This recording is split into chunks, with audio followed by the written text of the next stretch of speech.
Welcome to American Education FM, everybody. I'm Dr. Sean Brooks. Welcome back, everybody. Okay, let's get into it here. I'll tell you what, first of all, I just want to say thank you to everybody who's listening. There's a great deal of information, of course, that I'm doing my absolute best here to share on this show, and I just wanted to thank everybody for listening and sharing the episodes wherever you can. It's greatly appreciated, and again, I hope that you're learning something throughout this entire process. Because one of the things, of course, that I've noticed, and you've probably noticed it too, is that these episodes have gotten longer.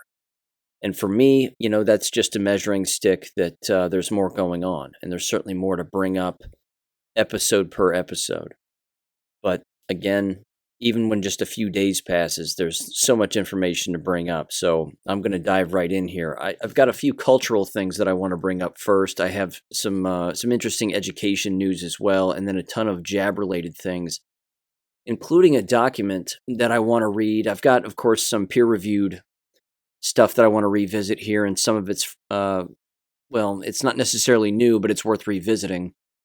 But there is this one document that's titled Legal Walls of the COVID-19 Kill Box, which is rather interesting, and it's certainly a globalist strategy to basically put all of us in these particular categories and then have particular things happen to us. And then the enemy responds in kind, and we do also, and back and forth. Either way, it's a lengthy document, but it's certainly worth reading, and I'm going to do that. There's also a website at the end that I want to hit on, and I'm going to link it in the description below, but the website is titled GreatAwakeningReport.com. A lot of interesting information there, and there's a particular graphic on there that's called the Healing Web. And so it's basically just this giant Venn diagram. On the left-hand side of the diagram, you have the pharmaceutical industry, and on the right-hand side, you have the holistic industry. And basically everything that they've been hiding from us is in this diagram. And again, you can download the image on a computer, of course, and zoom in on it and look into it as much as you'd like. It's one hell of an image, to say the least, but certainly worth keeping and archiving offline, I think. Okay, a couple of things here. First of all, the Pfizer video was hilarious. Of course, the second one was the funniest of them all. What's interesting about that video too, culturally speaking, which again, I'm not the only one that shares this particular opinion, but it really does show that when you back an immoral person into a corner, they have a very hard time breaking out.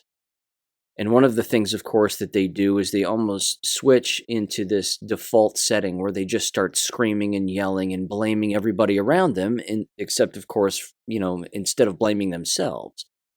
So this gay black man, of course, was screaming and yelling and shouting, and all of those noises he was making were very funny. And I was certainly laughing.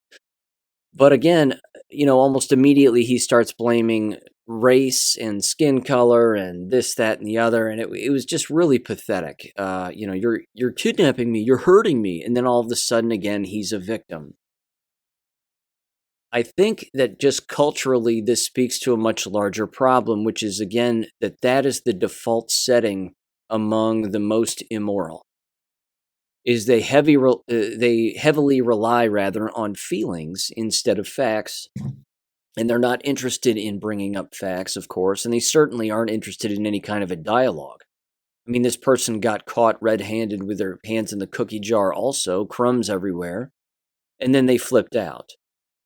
I don't think we should expect any different of a reaction from someone who is a degenerate, who openly, again, admits to lying, in particular on a date with a man, and then again, blames skin color and, starts counting all the white people in the room. And I mean, they were delusional. And the reason that they were that way, of course, was because, again, they got caught and because they are delusional. So this person, of course, is a medical doctor. That should concern a great deal of people. And it's not too far-fetched, of course, of a behavior that we've all witnessed, because this is just what we've seen among medical professionals.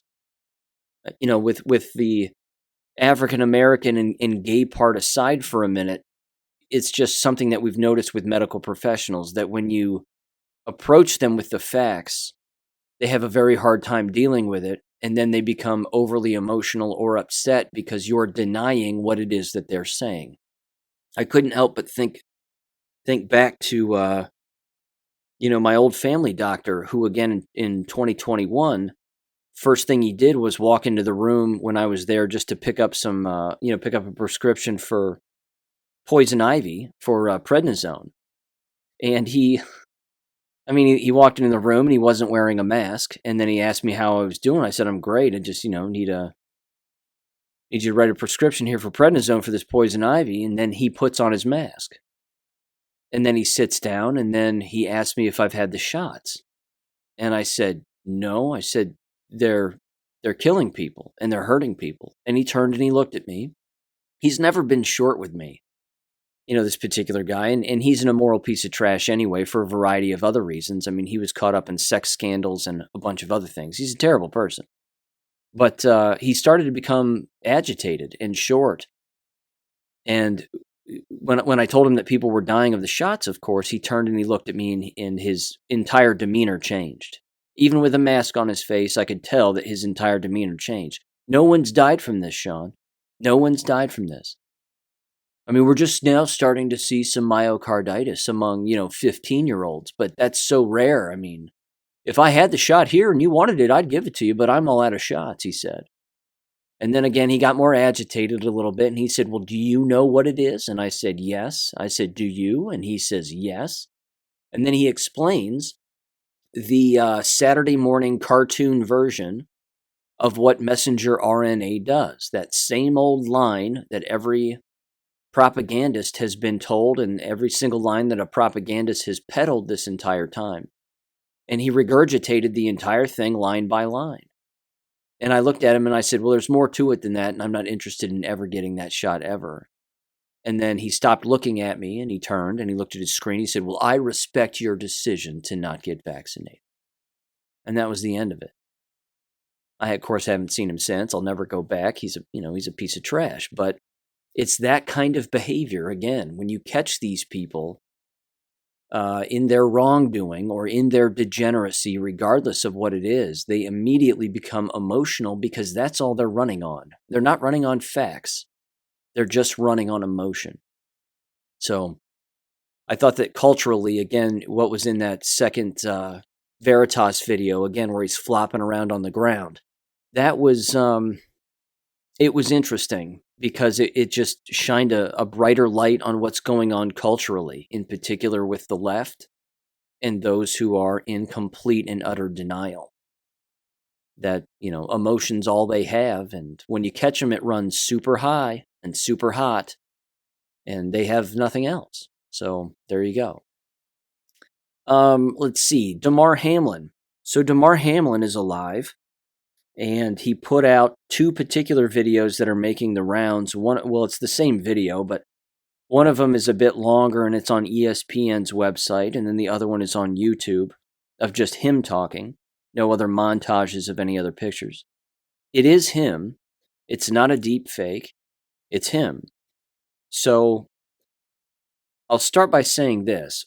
Stu Peters, of course, is interested in interviewing Damar Hamlin and got real loud about wanting to interview him and said, there's a really choppy video and it's edited and, that doesn't make any sense and whatever else. Well, first of all, I can answer that very quickly. The chopped up videos and edited and spliced videos that you see, in particular when Donald Trump gives, basically makes an announcement that he wants to make, which I'm going to play one later. That's education related, of comments that Trump made regarding our education system. And I'm going to break that down a little bit. But the reason that that's done is rather obvious. They have a script. They're reading something. There are points that they've been told to say. And they can't do it all in one fluid take.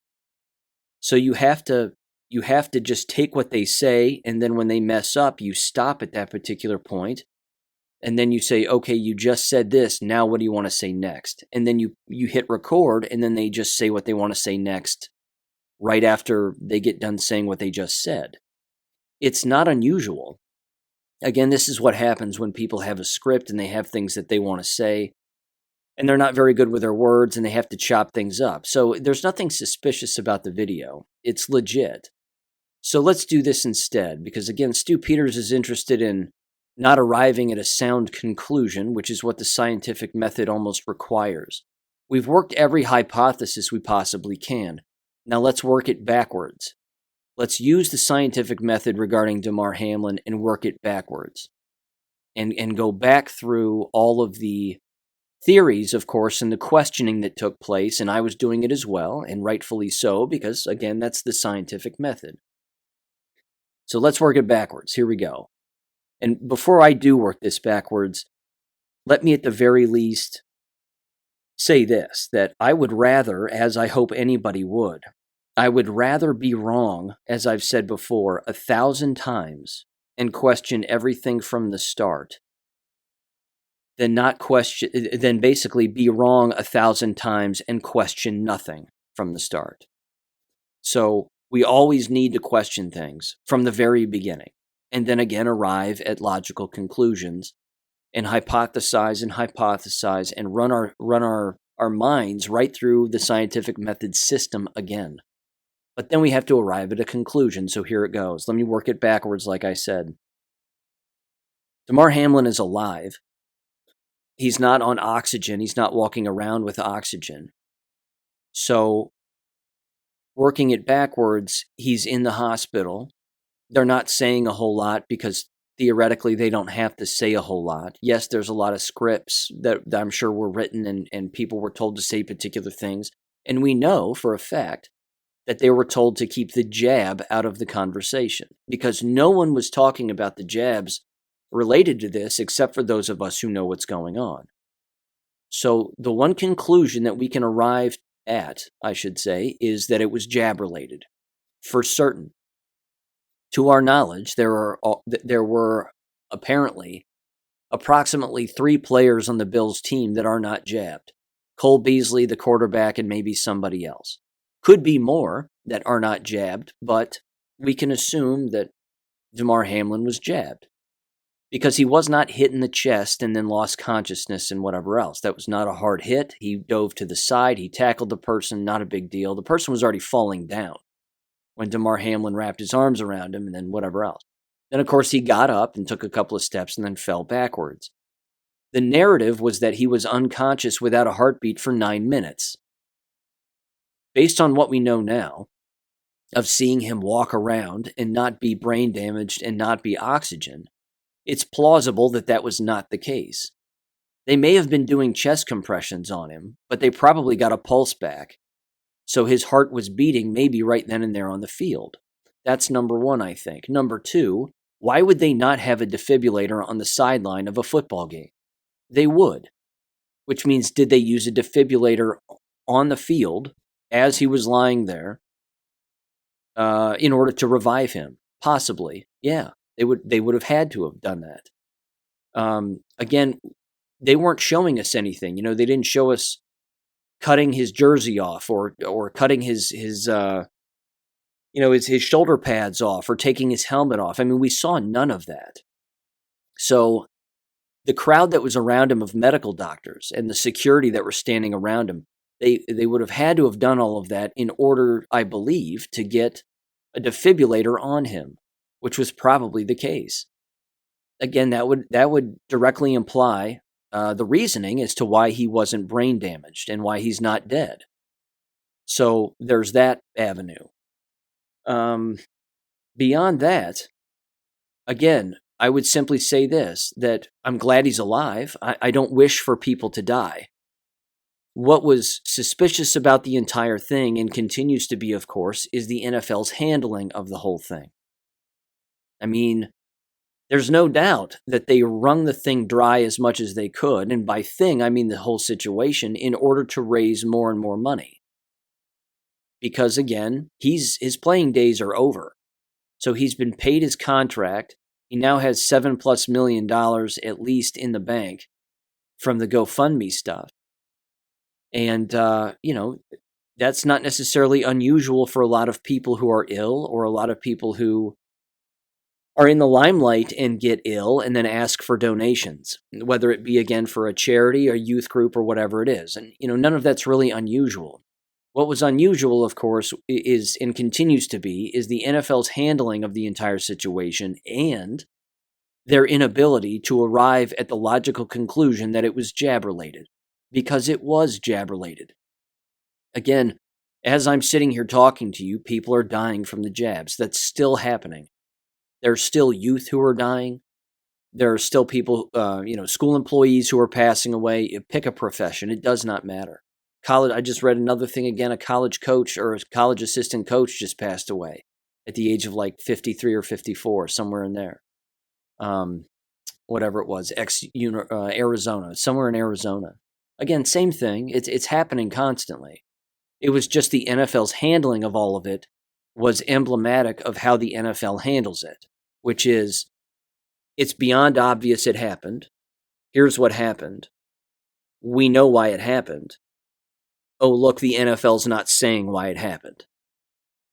I mean, that's what they do. They're a criminal organization. They have made people disappear. They have made all kinds of things take place that, are remarkably illegal for the purpose of covering things up. Now, that brings me to a piece of audio that I want to play from Chris Sky here that has to do with the Travis Scott concert where a bunch of people fell over. Some people died long after the fact, and then this Damar Hamlin thing and how it sort of all mixes together. Because apparently, according to him, via individuals that he's talked with who have had family members pass away from these jabs, in particular, when it happens and it's reported in the media, is they have these witness protection programs, so to speak, for those who are relatives of the jab injured or the jab dead.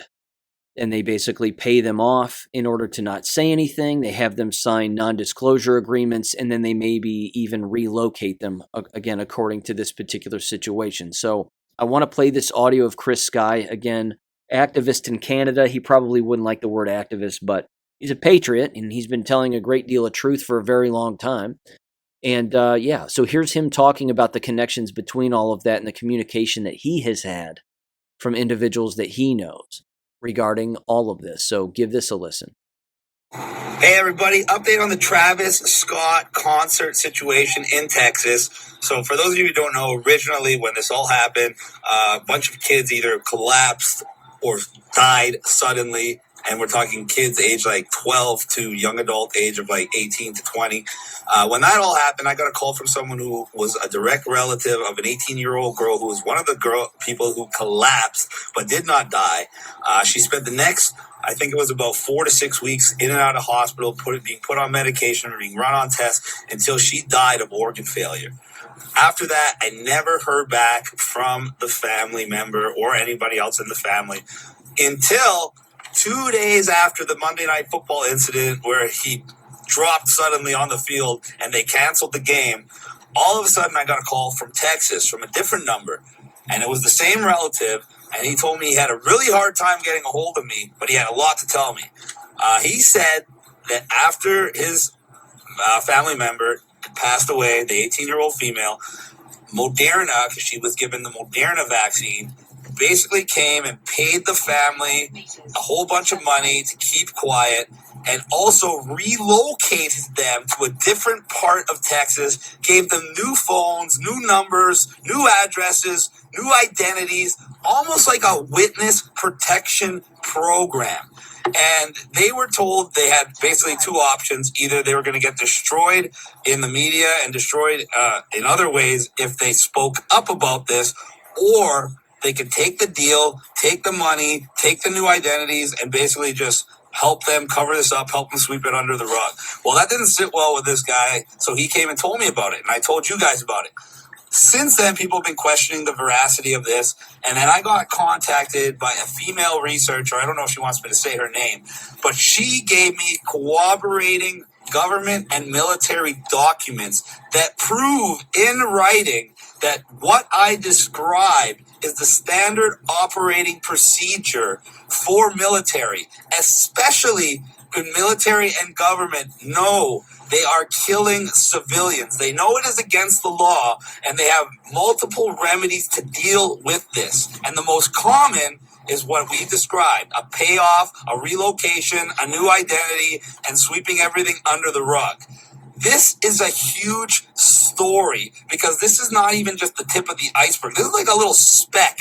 There's thousands and thousands and thousands of cases like this just in the United States. And if you go around the world, you're talking about millions of people whose lives were affected or even ended by these injections. And every single government official knows, every pharmaceutical official knows. And if you think it's an accident that Fauci just retired at the end of 2022 after decades and decades on there just because he's at a certain age and whatever they should. No, he got out of there because he knows we're about to move into phase 3, holding these people accountable. And they can only plug so many leaks in the dam before the cracks overwhelm, explode, and all this information comes flooding out. And I'm going to keep chipping away at that dam, and there's nothing they can do about it. This is exactly what's going on, and I'm going to even include the documents that were sent to me.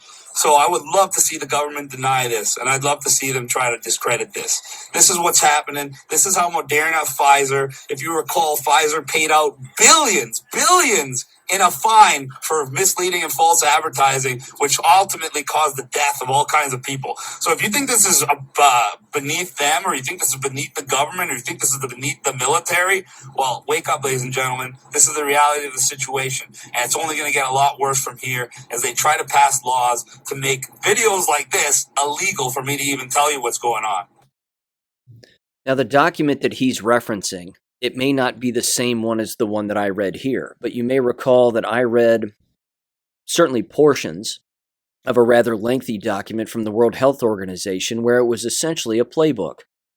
It was a PR management, crisis management playbook that they were going to implement within endless corporations, endless businesses, right down to the local level, for even politicians at the local level to follow when it comes to, again, quote-unquote anti-vaxxers or people who question what's going on or this, that, or the other. It, again, is a giant PR nightmare playbook in order to cover things up, essentially. Within that playbook, and even some of the portions that I read, it clearly said that individuals can decide what they want to do, that they encourage people rather, and these corporations to keep people quiet any way that they see fit. Give them a microphone if they want, but only give them a certain amount of things to say, and so on and so forth. The point is that such a playbook is created and implemented for a very specific reason, and we know what that is, of course. It's to cover up criminal behavior and then rewrite the history surrounding it. That's basically it. That's all they want to do. I have no doubt, again, that it was certainly a variation of that World Health Organization document that Chris Sky's probably referring to. But either way, it's documents like that that the NFL is using and utilizing to the best of their ability. It's exactly what universities are doing right now. It's exactly what K-12 school districts are doing right now. They're doing whatever they can to distract people from the singular issue that's impacting every facet of society right now as we know it, which of course is the shots. That's again, you've heard me say, it's the singular thread that runs through every single avenue of thought here and activity that's taking place. So again, for the NFL to not come out and say anything shot related, or that it is shot related, we can't expect them to do that because they're not going to do that. They're not going to come out and say, well, he had 2 shots of this, and we know that there are some side effects and whatever else, and, the end. They would have a nightmare on their hands the size of which they could not handle. They couldn't handle. Again, the NFL specifically forced the jabs on all their office workers. They forced it on their players, et cetera, et cetera. And then the ones who are unjabbed, of course, are the ones walking around either wondering what the hell is going on panicking, or they've already engaged in enough cognitive dissonance to just distance itself as far out of their mind as humanly possible because they don't want to think about it. So there's a playbook. That's the whole point. Don't be shocked that we're not hearing particular things. Don't be shocked if people don't want to give interviews. Don't be shocked if people don't want to make public comments. They're not going to. It's going to be the very rare individual that steps forward. And you've heard me say again, it's going to have to be like parents in school board meetings, for example, that are showing up with their jab injured or, talking about their jab dead child, or relatives of a former worker who, or employee who used to work there, who is jab injured or jab dead as a result, and then tearing into those public officials. Again, we've seen it at school board meetings. We've seen it at city council meetings. We've seen it at lots of different kinds of meetings. But as time goes on, that's going to turn into a platform that's going to explode, I think, even more. And it's going to push those particular organizations and political officials, I should say, to rely on that WHO document or things like it, versions like it. So again, we can expect state departments of education to create a document of their own that would look something like that World Health Organization document. If people are coming to your board meeting and complaining about the shots, well, here's what you need to do. And it'll just be a step-by-step process. And that will include, I might add, eliminating the public comments section, or even having those particular meetings in a closed session, or in some kind of an executive session away from the public. And then they'll simply put out a press release as to what they discussed. And they'll leave it off of any discussion notes that they have, because again, they're going to want to ignore this as much as humanly possible. I don't think they're going to be able to ultimately in the end. It's only a matter of time before everybody wakes up to this. The NFL can hide this all they want, but eventually this is going to come back and bite them, without a doubt. So there you go. A lot of information there, I know, a lot of different opinions, a lot of different takes, but it's just a reminder that there is a strategy here, and they have a playbook that they're following from a PR standpoint, and they're going to keep doing it. And so are all of these other organizations, because they have to, because they're immoral. Telling the truth is the easier thing to do, but they're not interested in doing that, because again, when was the last time you heard a school district admit fault to anything? When was the last time you heard a medical industry admit fault to anything? Or a major university or an organization or whatever it is? I mean, more people who work for Southwest Airlines, for example, are dead now than any year previously. I mean, their employees are falling over dead. Why is that? It's not climate change. We know what it is. But they're not going to come out and say it, because they have a company to maintain, but it's only so long before the company crashes and crumbles. So there you go. All right. That leads me to this now, education stuff. And there's a few things here, without a doubt. I want to play this 4-minute clip of Trump talking about how he plans to restore morals and values into education and objectivity.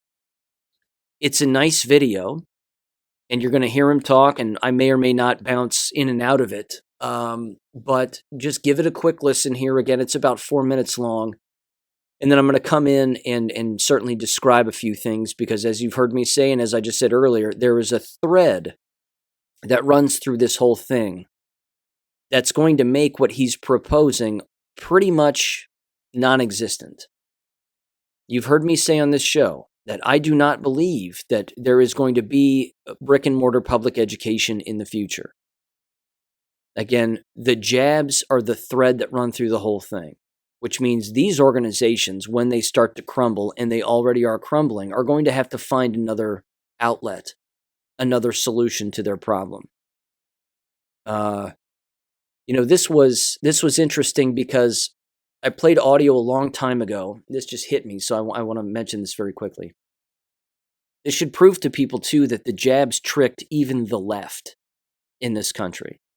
The left had, in the field of education, they had a purposeful playbook that if a pandemic, quote unquote, I'm using finger quotes, pandemic, occurred and home learning occurred, that when the students and teachers returned to school, it would give the Marxists their green light to implement whatever it is that they wanted to implement from a curriculum standpoint, with all of their degeneracy, this, that, and the other. And they did that on purpose because those were their orders as an organization.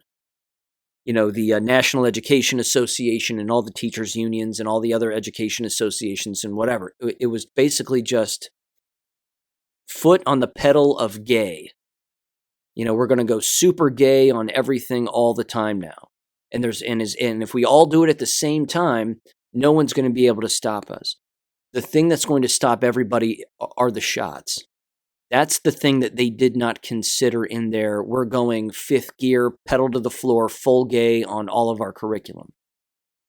And muddying the waters on common sense and creating mass confusion and drag queens and whatever else. It's the jabs that are going to ruin it all for them. So even the left, politically speaking, got tricked on this whole thing. So with that said, here's Donald Trump's approach as to what he wants to do. Again, it sounds nice, and it really does sound nice, but there's no mention of the jabs because there wouldn't be. Our public schools have been taken over by the radical left maniacs. Here is my plan to save American education, restore power to American parents. First, we will cut federal funding for any school or program pushing critical race theory, gender ideology, or other inappropriate racial, sexual, or political content onto our children. We're not going to allow it to happen. Next, I will direct the Department of Justice and Education to open civil rights investigations into any school district that has engaged in race-based discrimination. That includes discrimination against Asian Americans. The Marxism being preached in our schools is also totally hostile to Judeo-Christian teachings, and in many ways it's resembling an established new religion. Can't let that happen. For this reason, my administration will aggressively pursue potential violations of the Establishment Clause and the Free Exercise Clause of the Constitution. That's very simple. Additionally, on day one, we will begin to find and remove the radical zealots and Marxists who have infiltrated the Federal Department of Education. And that also includes others, and you know who you are, because we're not going to allow anybody to hurt our children. Joe Biden has given these lunatics unchecked power. I will have them fired and escorted from the building, and I will tell Congress that any appropriations bill I sign must reaffirm the president's ability to remove defiant employees from the job. It's all about our children.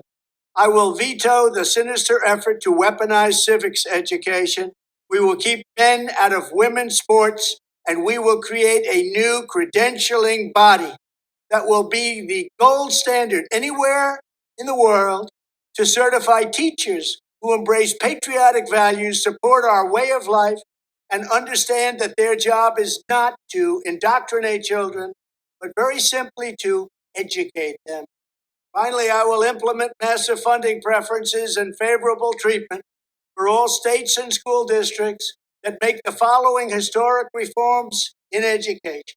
1, abolish teacher tenure for grades K through 12 so we can remove bad teachers and adopt merit pay to reward good teachers. We want great teachers in our schools. 2, drastically cut the bloated number of school administrators, including the costly, divisive, and unnecessary diversity, equity, and inclusion bureaucracy. 3, adopt a parental bill of rights that includes complete curriculum transparency and a form of universal school choice. And 4, implement the direct election of school principals by the parents. It's all about the parents for their children. More than anyone else, parents know what their children need. If any principal is not getting the job done, the parents should be able to vote to fire them and select someone who will. This will be the ultimate form of local control Our country has, frankly, never had anything like it, or let's say for at least the last 50 years. As the saying goes, personnel is policy. And at the end of the day, if we have pink-haired communists teaching our kids, we have a major problem. When I'm president, we will put parents back in charge and give them the final say. We will get back to teaching reading, writing, and math, called arithmetic, and we will give our kids the high-quality pro-American education they deserve. We spend more per pupil than any nation in the world by double. We're going to keep spending the money, but we're now going to get our money's worth. We're at the end of every list on education, yet we spend the most. We're going to change it around. We may spend the most, but we're going to be tops in education, no matter where you go, anywhere in the world. Thank you very much. Again, I like this. It sounds nice. But let's open this up a little bit and examine it slightly. Using big government to solve big government is always a problem. This should prove to everybody that government has gotten so big that they have to use government to fight government now. He also, of course, mentioned the Federal Department of Education and getting rid of the communists and then controlling how the money is spent from the federal level all the way down to the local level, and penalizing people, with the CRT and all of that. This is why the size of government is so problematic, and why even now, based on his comments, that getting rid of the Federal Department of Education is next to impossible, because now it's been weaponized. It's been weaponized on the left, and now, of course, you just heard his response. It's been weaponized on the right in order to fight the left. And then, of course, what's going to happen in the future? If things change hands, which unless more elections are stolen and more illegal people are put into office, and that's allowed to take place in the future, like it already is taking place now, of course, it's just going to be weaponized further in the other direction again. It's just going to be a tennis match back and forth every 4 years, or every 8 years, whatever it may be. And it's not going to have a logical conclusion. It's just going to be constant fighting and constant battles over money and ideologies and so on and so forth. So, again, the jabs are the thread that run throughout the entire thing that are never mentioned because he can't mention it. The other thing, too, of course, is he said, and it's very revealing, I think, that parents know best of what their child needs to learn, and parents know best, he said. He's right about that. And of course, over the last couple of years, what have we seen? We've seen a massive battle between educators and parents. Parents looking at educators and saying, "What the hell are you doing to my child?" And then the parent has one of two responses after they get done saying that. They either foolishly send them back to school, to the same environment that they were just criticizing, or they homeschool them. They just homeschool them. And that's, of course, the logical solution. Or, of course, I guess there's a middle road, which is they find a different school for their children to go to, and a better school for them to go to, again, whether that be a private school or some other place, which, again, that's fine.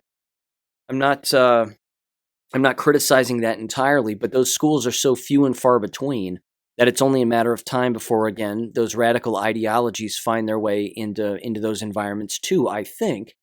But I could be wrong on that. In any case, I just don't see a removal of the Federal Department of Education at this point, because, again, government has gotten too big. It's just become too large. The other thing, too, of course, and this would have to be a state law, if not a federal law, is that school principals at the K-12 level would be elected, like he just said. And again, if parents know best on how to teach their children and what their children need, then that's the green light for homeschooling. So you wouldn't have to engage in all of this, well, we need to elect a principal thing. Again, more elections, I mean, it's ridiculous. I mean, how do you plan on doing that? How do you plan on having another election that involves a school principal or school principals? Now school principals would have to be politicians. Many of them already are, or at the very least think that they already are. I just see this as getting worse with time. I don't see those as necessarily viable solutions in the future. I see it as creating bigger problems down the line. So again, I like when he says we got to get the pink-haired communists out of the classroom. I agree with that wholeheartedly. Again, if an individual wants to hire that kind of a person, they're going to hire that kind of a person. You're talking about a level of government overreach that's dangerous, regardless of what side politically you sit on. So my whole thing is this. If it's weaponized against the left, with big government being the giant hand that reaches into the entire situation, that's going to be reversed. That will be reversed in the future if the other side wins something, whether again that be a fraudulent election or something, and then they come back and they do the exact same thing. One more thing regarding the Federal Department of Education. If it were to be eliminated, there would be another fight that would have to take place, but I think in the end it would be a worthy fight because it would be one that would last a little bit longer, but it may be worth it in the long run rather than maintaining the current status quo, which again is big government reaching its hand into everything. If you eliminated the Federal Department of Education, unfortunately, the ideology would dig itself into the underground, metaphorically speaking, and that it would find its way even more into these national education associations and these state-level education associations, because basically you would have a massive transfer of power and influence. And all of that power and influence from the Federal Department of Education would work its way right into those local organizations and weaponize them. And yes, they would be radical, and they would be out of touch, and they would be all of the bad things that we know exist in the field of education. But if there were individuals or groups rather that attacked them, again, you're still talking about a really long fight. And I can't help but think how useless that might be in the short and long term when you could just leave the entire system and let it collapse because of an absence of people who are actually attending. And then, of course, you throw the jab into the entire situation and it's game over. It's just game over. So it sounds nice. It's a nice political speech running for office. He's still the legal president of the United States. I like how he's given these talks and all, except there's holes in it. And this is another reason why I even Walter Mitty'd this the other day, which was kind of funny. I daydream a lot and talk to myself like a crazy person, but that's how I solve problems. I'm sure I'm not the only one that does that. But anyway, I was thinking about and daydreaming about what would happen if I was invited to participate in some education committee, either at the state level or even at the federal level. Because again, for some unknown reason, it's certainly not because of qualifications, but Chris Rufo has found himself associated with some Florida government education committee put together by Ron DeSantis. Again, the only thing that Chris Rufo's done regarding education is have a Twitter account and post things on his Twitter account about critical race theory and whatever else. He's never been an educator, doesn't have degrees in it, doesn't understand how deep the rabbit hole goes, a variety of other things. You've heard me say I'm not a huge fan of his. He's, I don't know. I could go on and on, I guess. But the point is that I was daydreaming about what it would be like if I was to be invited and what I would do and what I would say.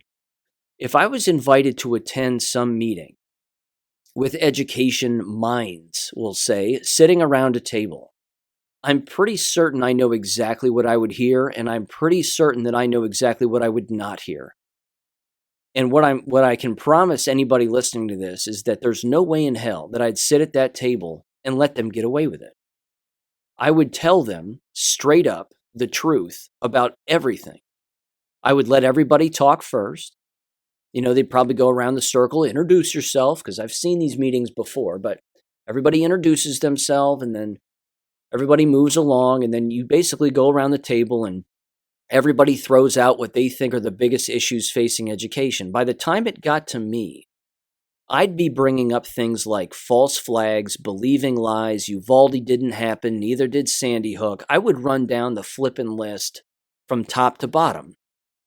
And then I would look at everybody and I'd say, I don't want to participate in this committee, because all this committee is going to do is just play the same old games that you've always played in the past. You're going to change a few things, and then you're going to use the committee as a line on your resume that I was here and I did this, and then on to the next thing you go.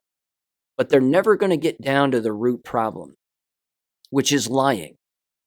It's propaganda. It's the curriculum that's taught and how all of it's a lie. We teach children that you can go to space in a spaceship and land on the moon. That's bullshit. All of that is a demonic, satanic lie.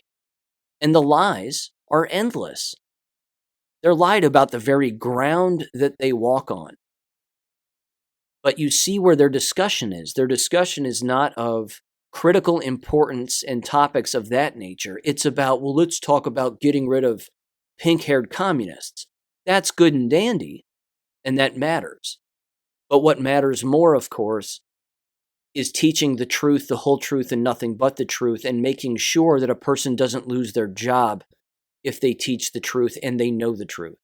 And heaven forbid someone work in a school building as a school teacher and know more than the other people who work in that school building.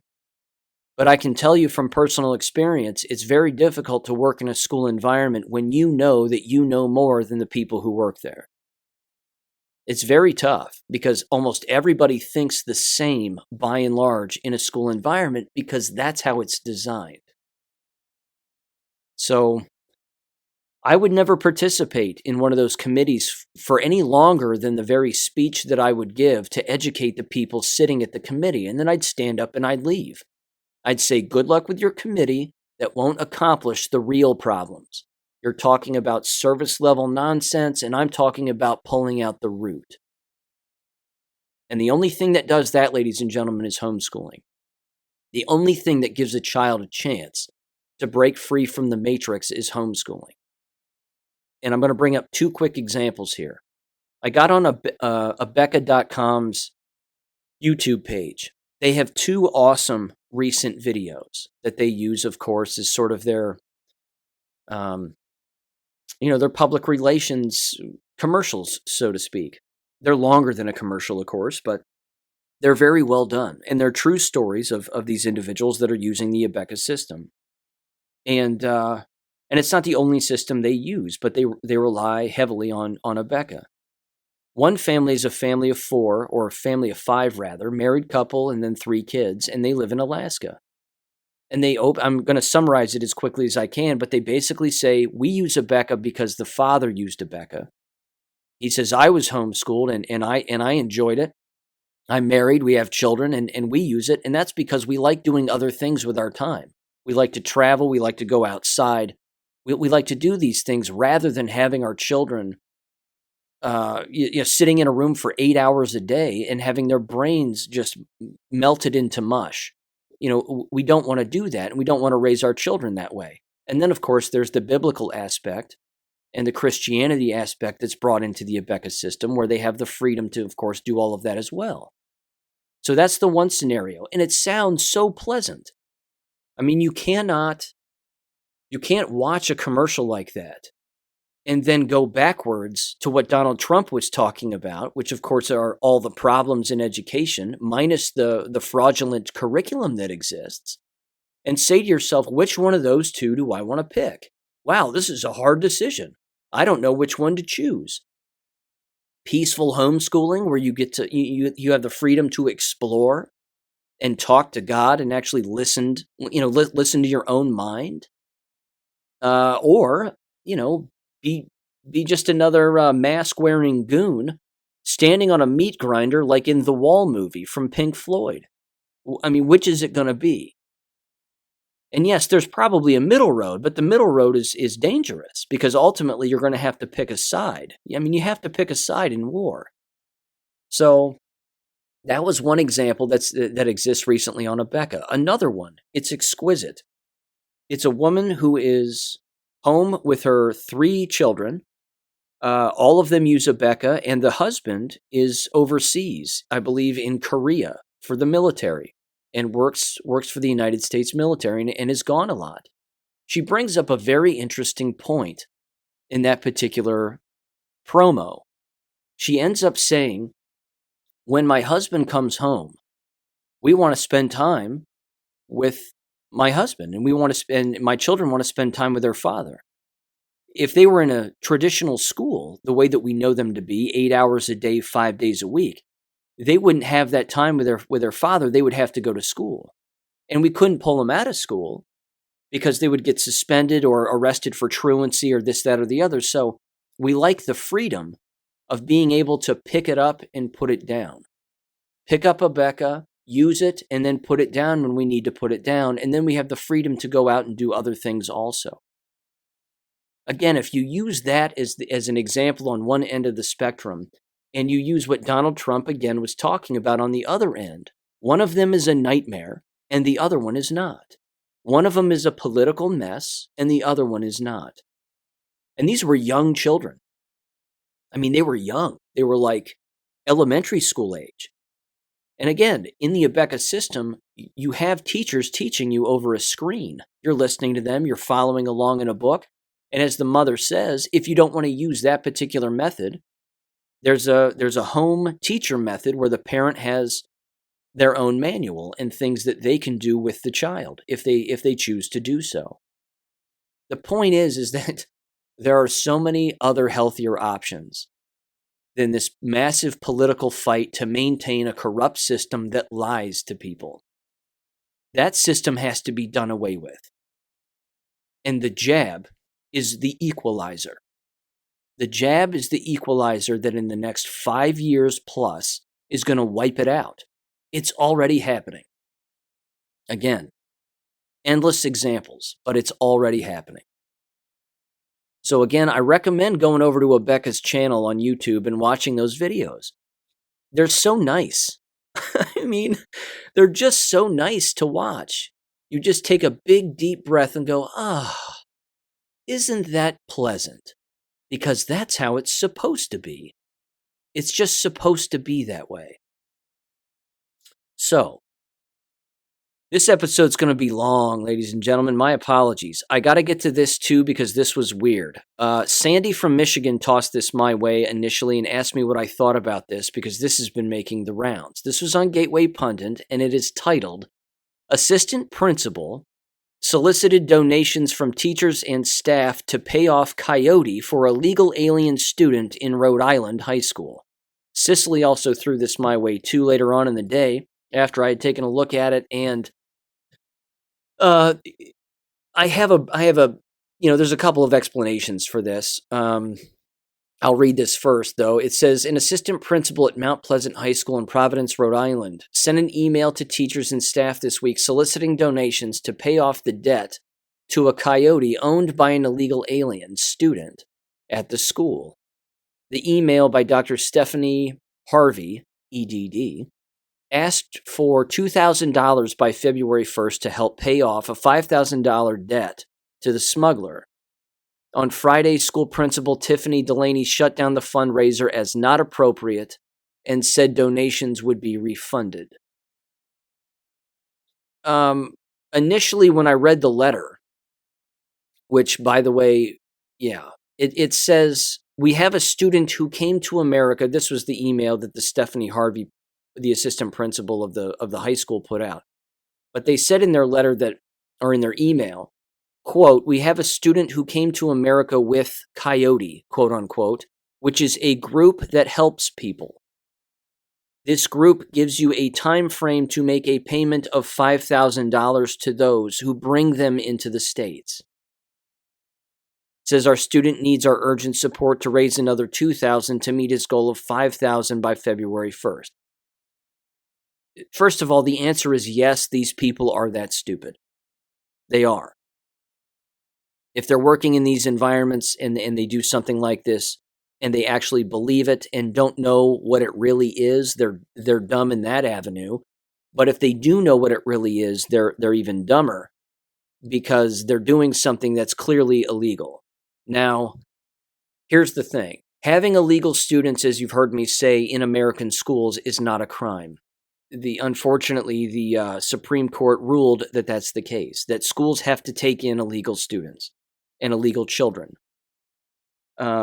This is a massive problem, of course, and just another reason to leave the system altogether is they're going to fill up with illegals and continue to fill up with illegals as time goes on. But the crime that's being committed here is they're openly raising money for an illegal organization that is trafficking children. So you're raising money for child traffickers. That's the problem. Is this person going to lose their job? Probably not. It's Rhode Island. Probably not. Depending on the relationship between the assistant principal and the principal itself and the superintendent, they know how the media works. People were screaming about this on Friday, and it's not Friday anymore, so people aren't screaming about it anymore. So they know that the story is going to go away.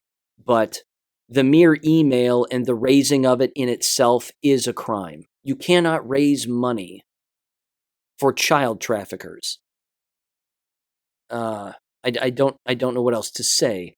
I know what should happen to this person. They should be fired.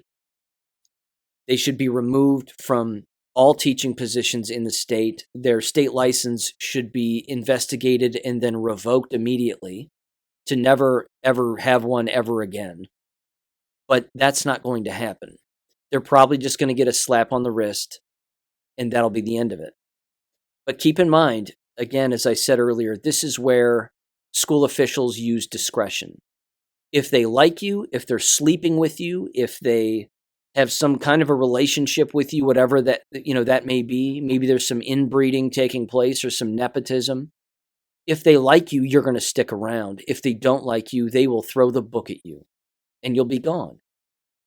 And that's the business. And frankly, that's lots of lines of work, but that's that's just the way it works in the field of education.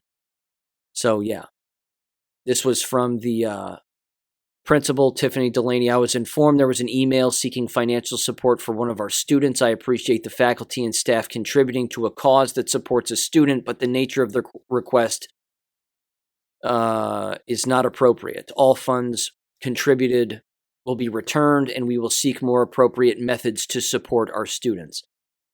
That would imply they're not going to give it up. So, yeah. I don't really know what else to say. This is how radical the environments are.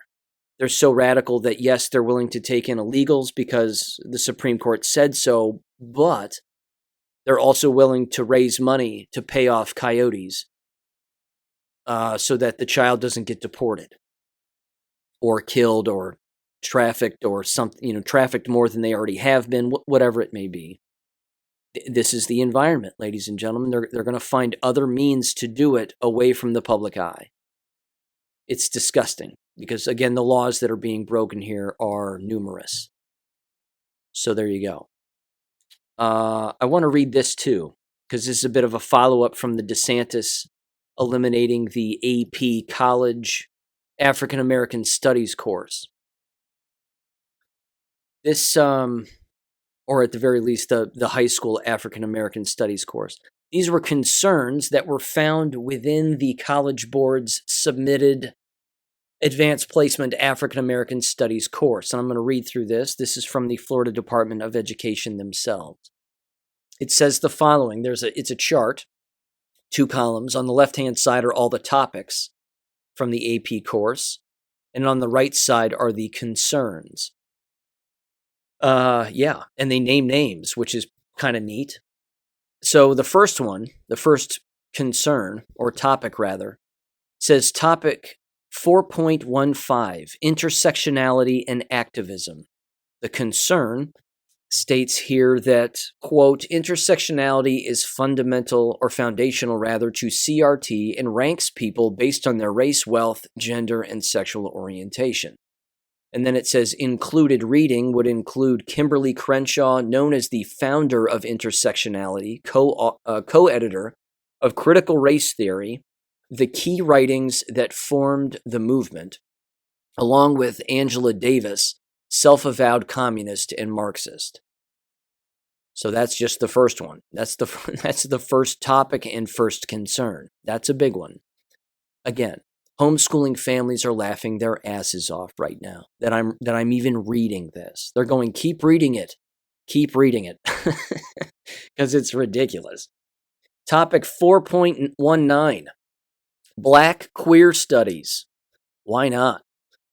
Included reading, Roderick Ferguson, who exclaims, quote, we have to encourage and develop practices whereby queerness isn't a surrender to the status quos of race, class, gender, and sexuality. It means building forms of queerness that reject the given realities of the government and the market, unquote. Yep, that's a concern. He is a concern. He's a walking concern, that person. The next topic from the AP course is topic 4.29, movements for Black lives. You can see all the political activism in all of this.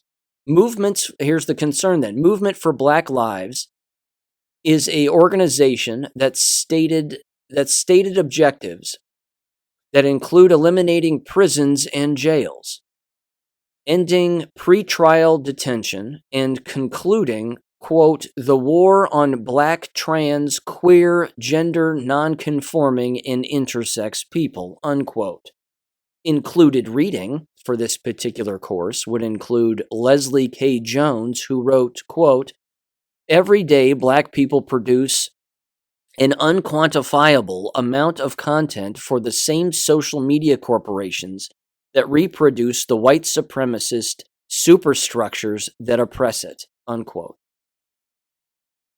My God. The next course, topic 4.16, Black feminist literary thought. This will be rich. Included reading, Bell Hooks, author of many intersectionality texts and in recommended reading states, quote, I began to use the phrase in my work, white supremacist capitalist patriarchy, unquote, because I wanted to have some language that would actually remind us continually of the interlocking systems of domination that define our reality, unquote. These people are retarded and they belong in a mental institution. I don't know what else to say, but I bet I could find something else to say. Here's the next topic. Topic 4.30. There's only 2 more left, I promise, then the nightmare ends. The reparations movement. Might as well throw that in there. The concern. All points and resources in this study advocate for reparations. There is no critical perspective or balancing opinion in this lesson. Unquote. That's all it says. It's hilarious. They're just like, yep, they just scream about reparations for, 3 classes a week for an entire semester. Okay, the last one, topic 4.31. And by the way, these can't be the only concerns throughout the document. And these can't be the only topics of concern. The entire thing is a topic of concern. Anyway, topic 4.31, Black Study and Black Struggle in the 21st Century. Included reading. Robin D.G. Kelly argues that activism, rather than the university system, is the catalyst for social transformation. Kelly's first book was a study of Black communists in Alabama. Kelly warns that simply establishing safe spaces and renaming campus buildings does nothing to overthrow capitalism, unquote. I'd like to overthrow you over a bridge. Anyway, that's that. So those were at least a fraction And I'm sure it's a small fraction of the concerns from, the proposed AP African American Studies course. What a nightmare. Again, if you hold your ear up to a shell, you can hear homeschooling families laughing. Laughing, they're smiling, they're going for walks outside. You listen closely and you can hear it. Maybe a dog is barking in the background. Pleasant sounds of a pleasant, structured nuclear family. And then you have this madness. It's disgusting. Speaking of madness, working our way now into the jab realm of things. 19-year-old Washington State University freshman found dead in his dorm room last Sunday. Climate change. That's my guess. I'm guessing climate change. What do you think? It doesn't stop. It just isn't going to stop. There's no timeline on poison. You've heard me say that. Poison gets to decide. You don't get to pick. Okay, here's the first one. You recall, of course, the Pfizer papers that have been released at the beginning of every month. This particular individual, bless their hearts, is going through some of these documents more in depth and breaking them down, and this is their summary of what they have found in the latest dump from Pfizer from the month of January 2023. Not surprising. It says the Pfizer papers company rounded injury statistics to 0. It says the last batch of Pfizer documents shed a new light on just what was known or not known about adverse events, as well as efforts undertaken to minimize data instead of halting the injection rollout. So it talks about, again, the new batches, all the health problems, et cetera, et cetera. Just for the sake of time, I'm scrolling down to the bottom here where they sort of wrap this up with a conclusion. It says, in summary, Pfizer and the FDA rounded down patient data, deleted passages and instructions to minimize reference to severe injury, acknowledged that its trials had no real-world application in terms of measuring adverse events, found adverse events post-marketing, yet did not withdraw the product, and finally, and encouraged media and authorities to force pregnant women to get injected via vaccine mandates despite acknowledging that no safety data existed. Unquote. And then they said, stay tuned. There's going to be a part 9. And yeah, it doesn't stop. Again, you heard me say in the Substack that I wrote at the end of the year that, or I certainly brought it up here on the show at the beginning of this new year, that those Pfizer documents being court released by a judge were arguably one of the best things to happen in 2022. Because the revelations for that, again, rolled out a train of investigation, a train of thought, and a train of inquiry that had to take place. And thank God that it's taken place and continues to take place, and that people continue to go through those documents as well. Again, I raised a concern with it a while back, a number of months back, because they weren't pumping out PDFs, and it was difficult for me to download them and whatever else. But I'll see if I can't get back into them and dive into them myself again. Anywho, moving on. This is from, the NIH. This is worth bringing up because this is going to tie into a conversation that I'm going to have later this week with an expert on 5G. I haven't had the conversation yet, but I'm going to later this week, and that is slated to be Friday's episode with Mark Steele. So certainly give that a listen, but I wanted to revisit this. This was, again, from the Journal of Clinical and Transitional Research. I think I brought this up a couple of years ago. Forgive me for repeating it, but it says the following, and I want to read the abstract here again, if I didn't before. Two authors to this particular study. It is titled, Evidence for a Connection Between Coronavirus Disease 19 and Exposure to Radiofrequency Radiation from Wireless Communications, including 5G. So here's the abstract. It says the following. Coronavirus disease public health policy has focused on the severe acute respiratory syndrome coronavirus 2, SARS-CoV-2 virus, not a virus, doesn't exist, just a poison, and its effects on human health while environmental factors have been largely ignored. Again, just like the previous Pfizer documents, they are avoiding any talk of electromagnetism because that's how real disease gets spread from person to person. It continues, it says, in considering the epidemiology triad, agent, host, environment, applicable to all diseases, which again, they're making the direct implication here that electromagnetism is how people get ill. They say we investigated a possible environmental factor in the COVID-19 pandemic. Ambient radiofrequency radiation from wireless communication systems, including microwaves and millimeter waves. SARS-CoV-2, the virus that caused the COVID-19 pandemic, surfaced in Wuhan, China, shortly after the implementation of citywide fifth-generation 5G of wireless communications radiation, or WCR, and rapidly spread globally, initially demonstrating a statistical correlation to international communities with recently established 5G networks. In the study, we examined the peer-reviewed scientific literature on the detrimental bioeffects of WCR and identified several mechanisms by which WCR may have contributed to the COVID-19 pandemic as a toxic environmental cofactor.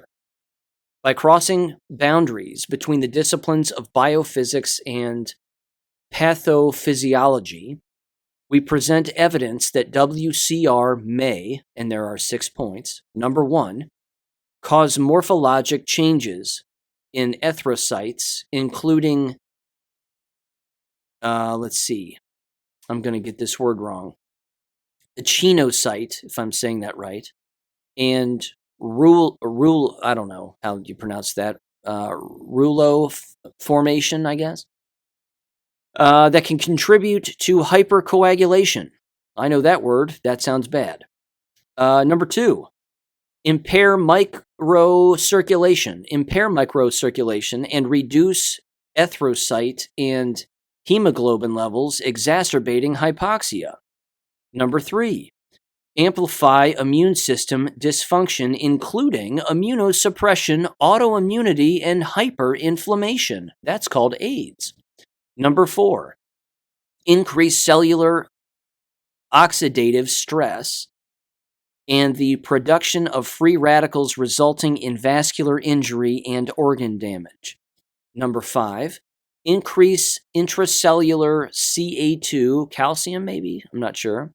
I don't know. Essential for vital entry, replication, and release, in addition to promoting pro-inflammatory pathways.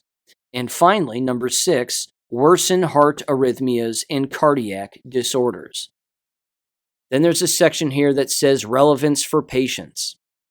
In conclusion, quote, in short, WCR has become a ubiquitous environmental stressor that we propose may have contributed to adverse health outcomes of patients infected with SARS-CoV-2 and increased the severity of the COVID-19 pandemic. Therefore, we recommend that all people, particularly those suffering from SARS-CoV-2 infection, reduce their exposure to WCR as much as reasonably achievable until further research better clarifies the systemic health effects associated with chronic WCR exposure.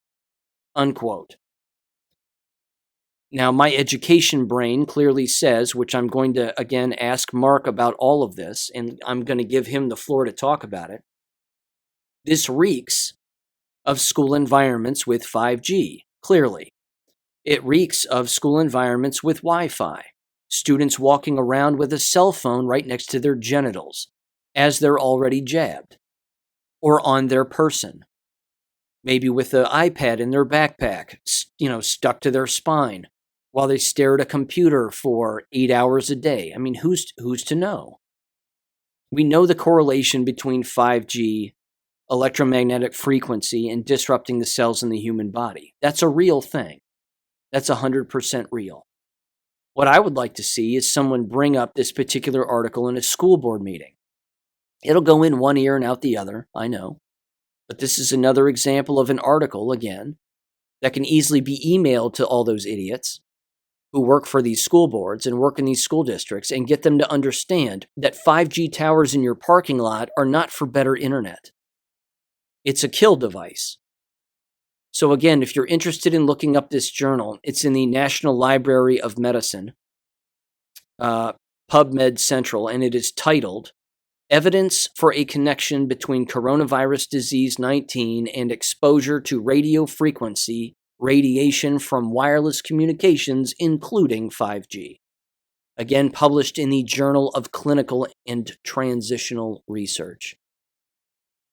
I'll tell you what, it disgusts me that the one business that is supposed to engage in the scientific method and read real research and then apply it, and again, constantly throw such research into the scientific method and arrive at logical conclusions, is the education business, and yet they never do it.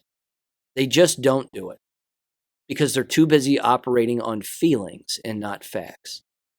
It's disgusting. Okay. Here's another one. This was from last September. Our educator from Louisiana tossed this my way, and I want to bring this up right now. It is titled, also from the National Library of Medicine, and you can look it up there too, pubmed.gov, titled COVID-19 Vaccines and the Misinterpretation of Perceived Side Effects Clarity on the Safety of Vaccines. This is going to be rich, and yes, ladies and gentlemen, there is a huge conflict of interest in this particular article. I'm just going to read the abstract. And, of course, the conflict of interest at the end. It says, quote, in the area of COVID-19 and mass vaccination programs, the anti-vaccination movement across the world is currently at an all-time high. Much of the anti-vaccination sentiment could be attributed to the alleged side effects. Alleged. They're alleging these side effects. Weird. That are perpetuated across social media from anti-vaccination groups. Fear-mongering and misinformation being peddled by people with no scientific training to terrorize people into staying unvaccinated is not just causing people to remain susceptible to viral outbreaks, not true, viruses aren't real, but could also be causing more side effects seen in the vaccination process. That's a lie. All of this is a lie thus far. This brief review will offer data that may demonstrate that misinformation perpetuated by the anti-vaccination movement may be causing more deaths and side effects from any vaccine. Well, that's funny. And not true. It continues, unfortunately. It says, a mini review of published literature has been conducted and found that mental stress clearly causes vasoconstriction and arterial constriction of the blood vessels. They're chalking it up to stress. That's why people are falling over dead. Therefore, if subjects are panicked, concerned, stressed, or scared of the vaccination, their arteries will constrict and become smaller in and around the time of receiving the vaccine. This is rich. This is rich. Wow. Scaring them about the vaccine before they get it is why they're dying. Classic. This is classic. It continues. This biological mechanism, the constriction of veins, arteries, and vessels under mental stress, is the most likely cause for where there has been blood clots, strokes, heart attacks, dizziness, fainting, blurred vision, loss of smell and taste, and may have been experienced shortly after vaccine administration. The extreme mental stress of the patient could most likely be attributed to the fear-mongering and scare tactics used by various vaccination groups. This is too good. Who reads this and believes it? That's right, the jabbed. The jabbed. You need to go into your death shot with a calm mind, and you need to go in calm, and if you go into the death shot, ladies and gentlemen, as calm as you possibly can. Everything will work out perfectly. Who believes this? It's too good. This is too good. Oh, here's the last sentence. God help us all.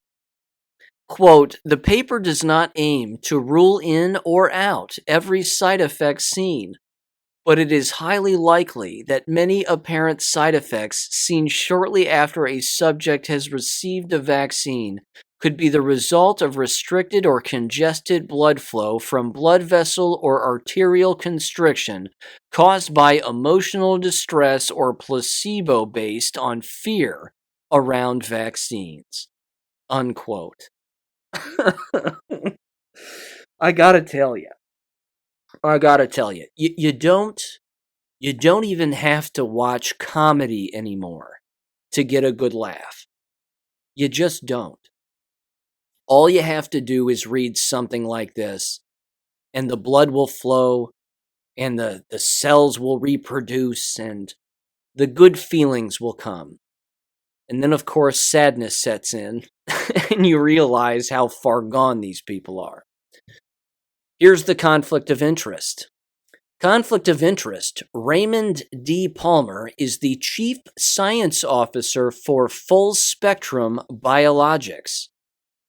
I think Full Spectrum Biologics is associated with Pfizer? Just taking a guess. Certainly one of those jab organizations. Among others, I'm sure. God help us all. Here's another one very quickly. This was just from the Daily Mail. Getting Pfizer's COVID booster and flu vaccine on the same day may raise the risk of a stroke, the FDA says. That was published in the Journal of No Kidding.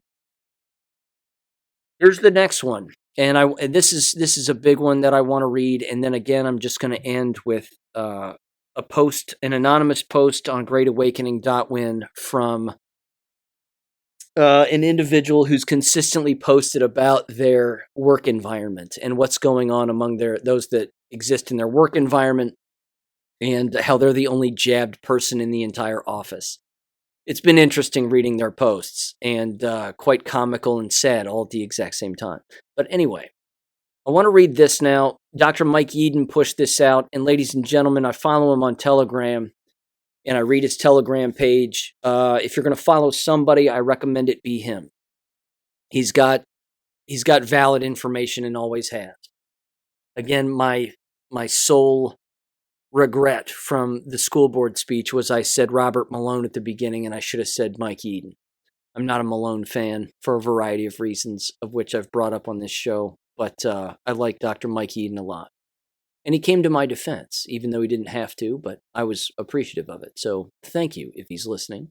Probably not, but either way. This is from Ballywick News Archives. And again, I alluded to this particular document, well, not this specific one, but a previous one that Catherine Watt had written.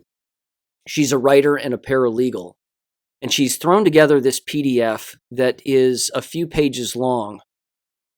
And I want to read it because it's basically a strategy of what the enemy has in store for us and then what we can do about it. And I like this explanation, frankly, and it makes a lot of sense, without a doubt. So here we go.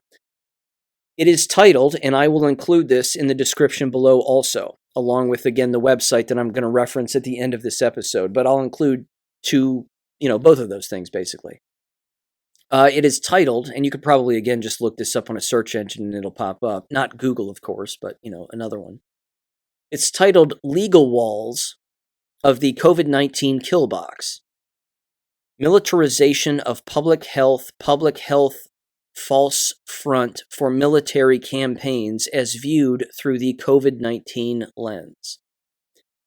I'm going to read this whole thing, because it deserves it. It deserves a full read, so bear with me. Get comfortable. First of all, on the first page, after the title page, they have what they refer to as the life cycle of a kill box. And I'm going to describe this particular picture as best I can anyway.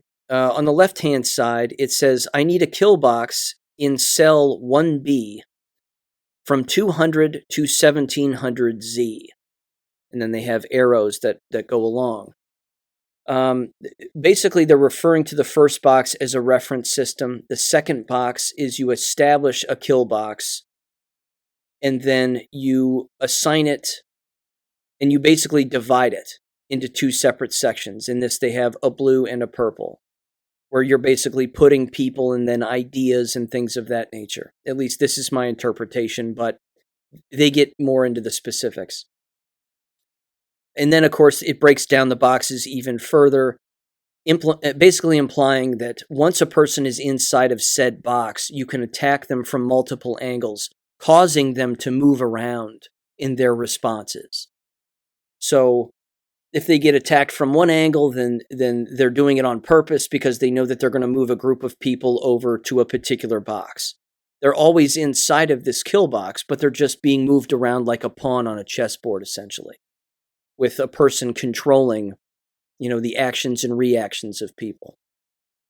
So it says the following. It's the quote at the top. It says, quote, "A kill box is defined in joint publication 1-02 Department of Defense Dictionary of Military and Associated Terms as the following, quote, a three-dimensional area reference that establishes timely, effective coordination and control and facilitates rapid attacks. The COVID-19 kill box, DOD WHO intent, then they have bullet points. Geographic terrain, the whole world. The next one is targets, which is all people. The third one is duration, which is permanent. The fourth is weapons, and then they have listed informational, fraud, psychological, fear and terrorism, chemical and biological, radiological, nuclear, and CBRN, pharmaceuticals, toxins, and pathogens. Yeah, and then they pulled that from the source, which is called Killbox, Multi-Surface Tactics, Techniques, and Procedures for Killbox Employment by Air Land Sea Application Center from June of 2005, rather. The next slide says, question, when and how? When, how were legal frameworks set up to make the COVID-19 capture, control, and kill plan function without legal impediment? When and how were military martial law aspects of the kill box established? When and how were financial coercion mechanisms set up? Project has been centuries in the making. Globalist central bankers have always pursued complete control of human beings, including population numbers, through banking and military programs. Kicked into higher gear, 1913, Federal Reserve Act, 1930s and 40s through public health. The next slide, when and how continued.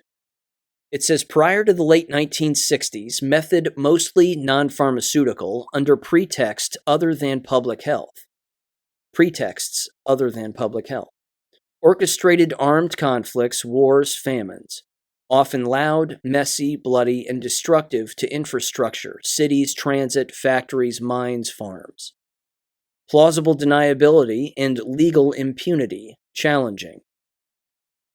The next bullet point from 1969, worked to induce suicide and homicide by fraudulently labeling poisons as medicines, vaccines, prophylactics, and submission to poisoning self-sterilization as civic duty. We, of course, have seen that play out over the last couple of years, have we not? It's your civic duty to do this. Do this to help yourself and the people around you. Don't you care about the health of other people? It then says quieter, cleaner, and leaves more critical infrastructure intact. The last bullet point on slide 4 says plausible deniability and legal impunity easier. The next slide. Tiered coercion cascades, $signs. It says top equals Bank for International Settlements, SWIFT, SWIFT. Bottom equals you, your kids, your local elementary school, hospital, and workplace. I like how they specifically bring up schools. It's perfect because that's, my God. Has it happened or has it happened? The next bullet point, actors, men and women all along the chain, are given money incentives to cooperate with the killing program under the lie that it's for the common good, benevolent, public health driven, quote unquote, to save grandma, i.e., masks, tests, isolate, and then vax. Who's the British black actor? He's like the one guy.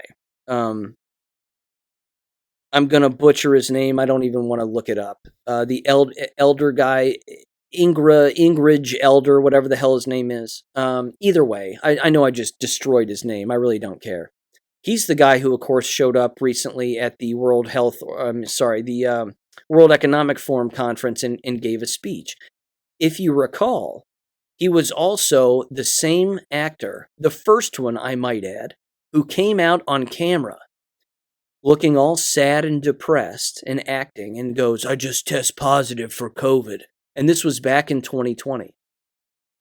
He's a perfect example of one of these actors who has been hired, paid to drive home this fake narrative.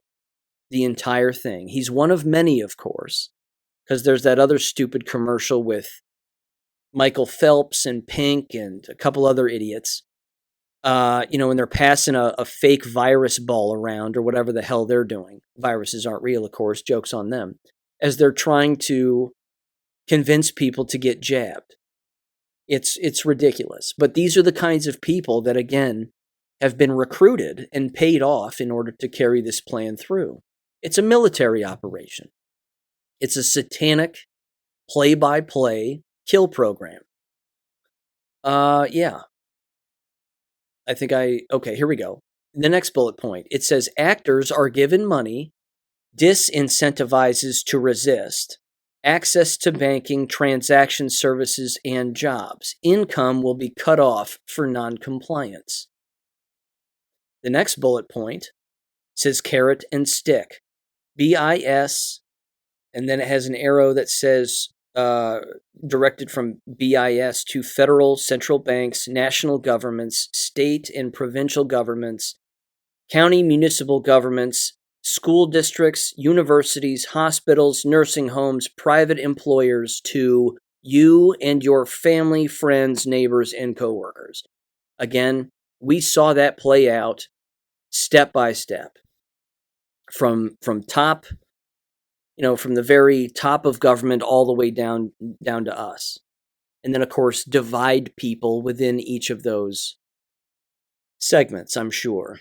It says the next slide, 1969 at the top. This is slide number 6. It says U.S. Chemical and Biological Warfare Program established by U.S. Congress and President Richard Nixon. 50 U.S.C. Chapter 32. It says the Secretary of Defense shall submit semi-annual reports to Congress on or before January 31st and on or before July 31st of each year, setting forth the amounts spent during the preceding 6-month period for research, development, test, and evaluation, and procurement of all lethal and non-lethal chemical and biological agents. The Secretary shall include in each report a full explanation of each expenditure, including the purpose and the necessity therefore. It then says, that was section 409 that I just read. The next bullet point says, important transitional terms. Protective, prophylactic, defensive equals false. And of course, we heard that word usage constantly, didn't we? In particular when it came to the jabs.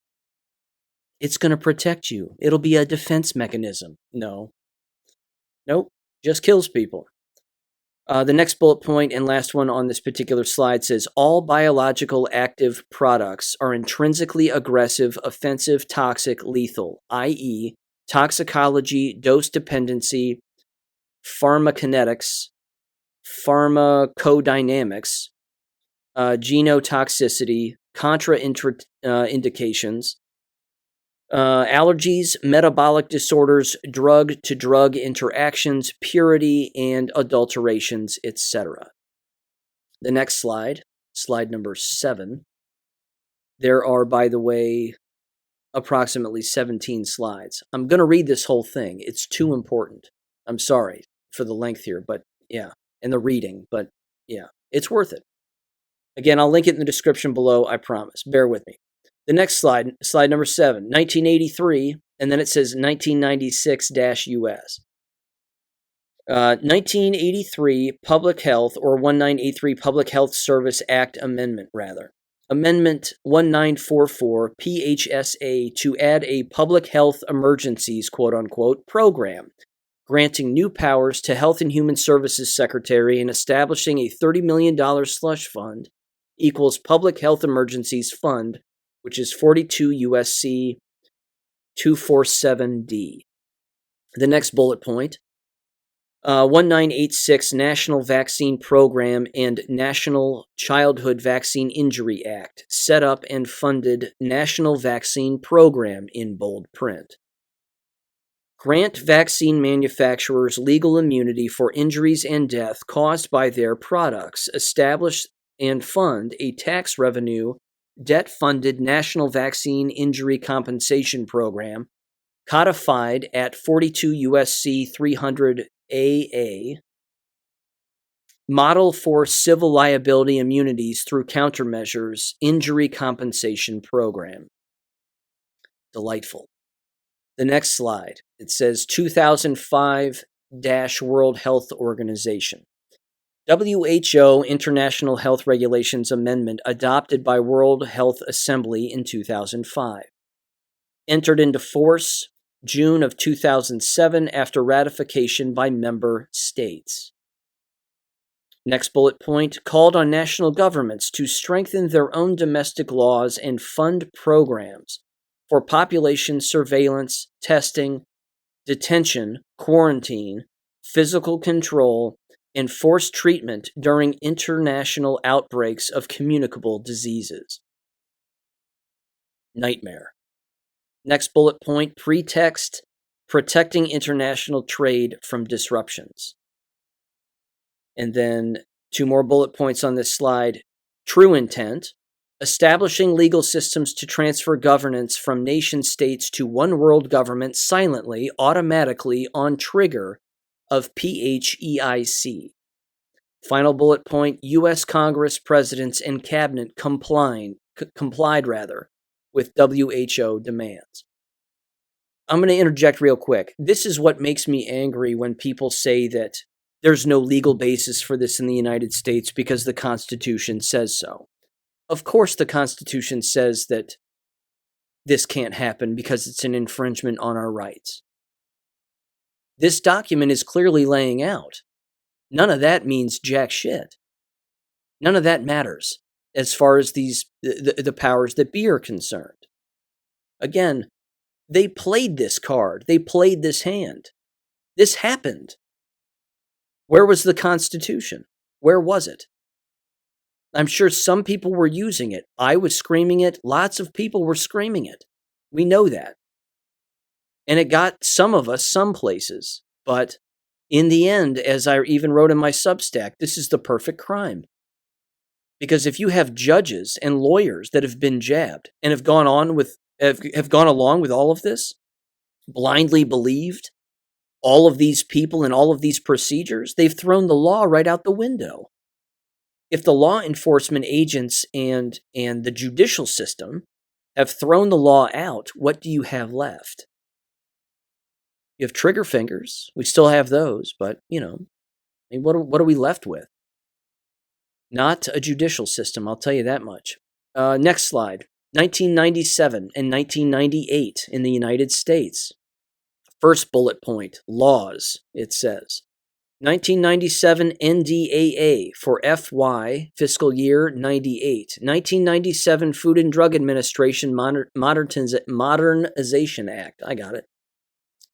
1998 Omnibus Consolidated and Emergency Supplemental Appropriations Act for fiscal year 99.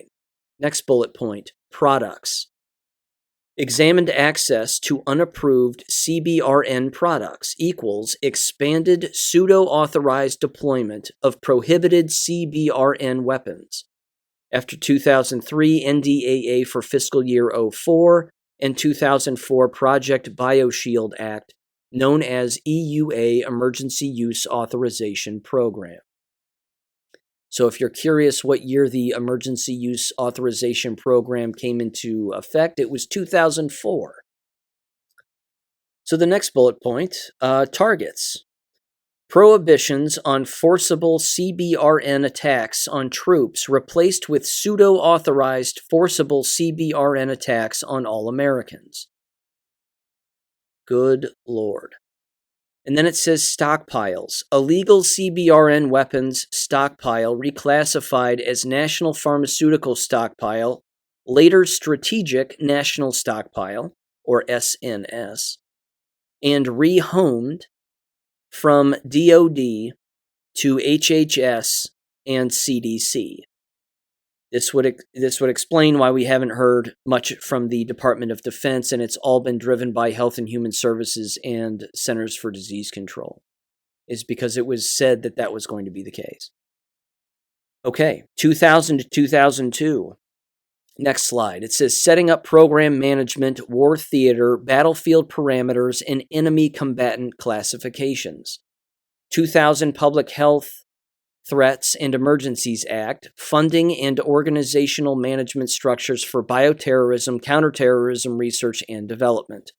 2001 Authorization for Use of Military Force, construed as putting the United States in a permanent state of war, global war on terror, quote unquote, with no limitations in time or geographically, and all people construed as presumptive combatants, enemy targets, de facto covert global martial law. 2001 Patriot Act is listed here. 2002 Public Health, Security, and Bioterrorism Preparedness and Response Act, and the 2002 Homeland Security Act. Thanks for nothing, 9/11. Thanks for nothing. That was the plan. This was the plan. Next slide. 2003 to 2019 in the United States. First bullet point, executive orders. Directives, proclamations, declarations on public health emergencies, national security threats, continuity of government, homeland security drafted and published through Federal Register. Next bullet point, congressional PHE, statutes and appropriations. Building up the walls of the kill box, i.e. Project BioShield Act from 2004, PrEP Act from 2005, entered into U.S. Code. Next bullet point, agency regulations. Drafted and published through Federal Register, entered into the Code of Federal Regulations, CFR.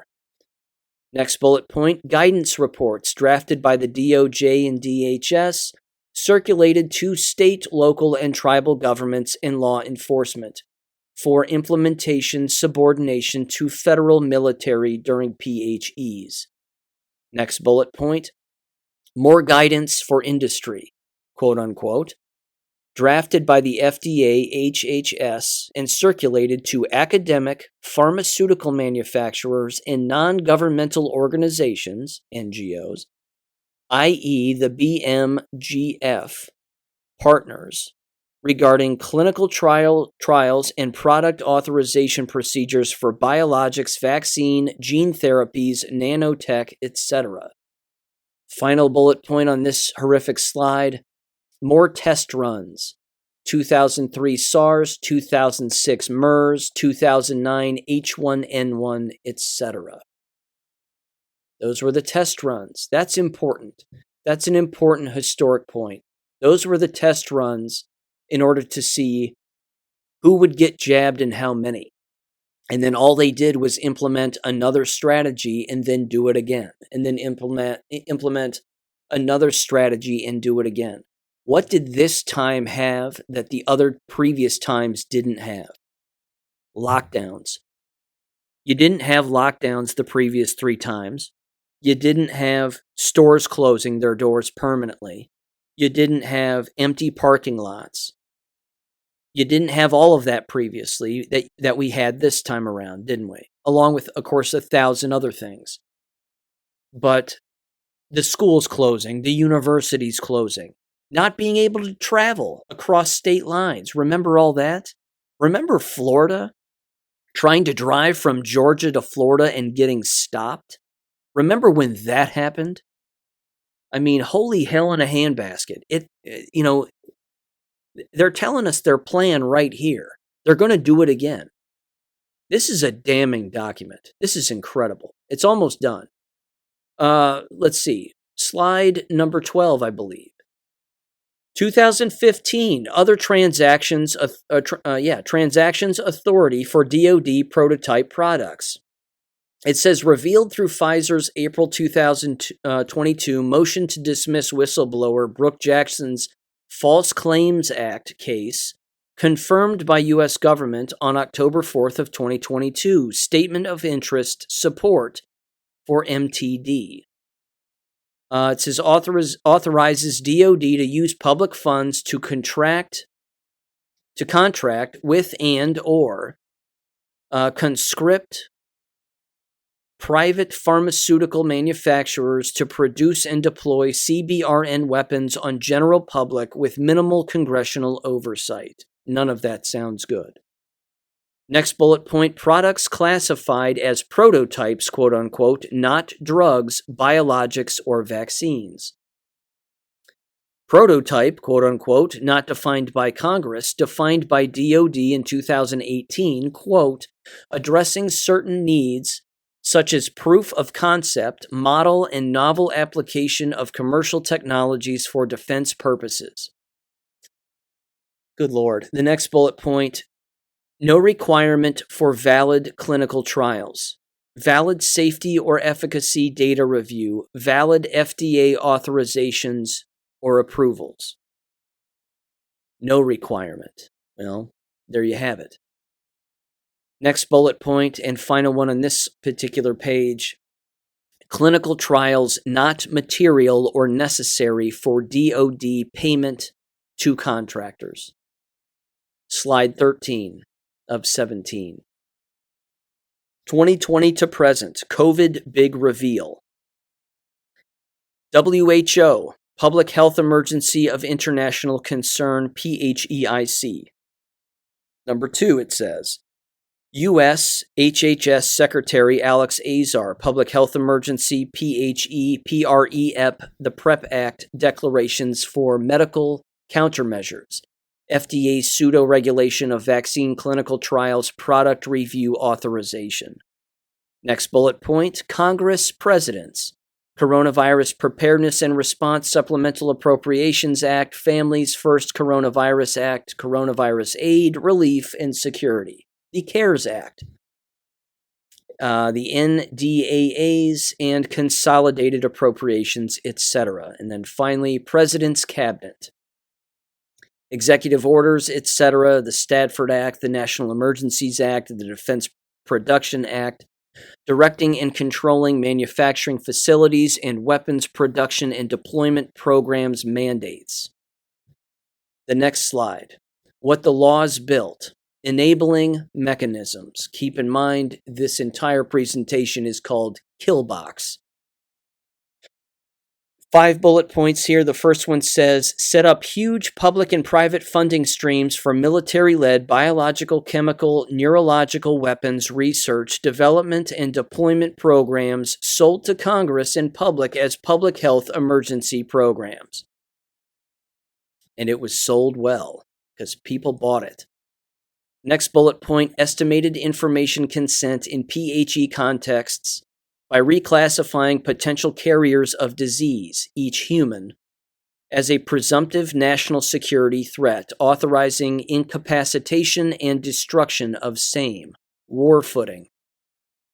Next bullet point says shield products weapons from product liability. No safety efficacy standards. Next bullet point. Shield manufacturers, distributors, and vaccinators from civil and criminal liability for their harmful, lethal actions. I think we're going to see that play out in the future too. city councils, mayors. These individuals try to seek legal remedies for why everybody's dying, including themselves and all their city workers and everything else.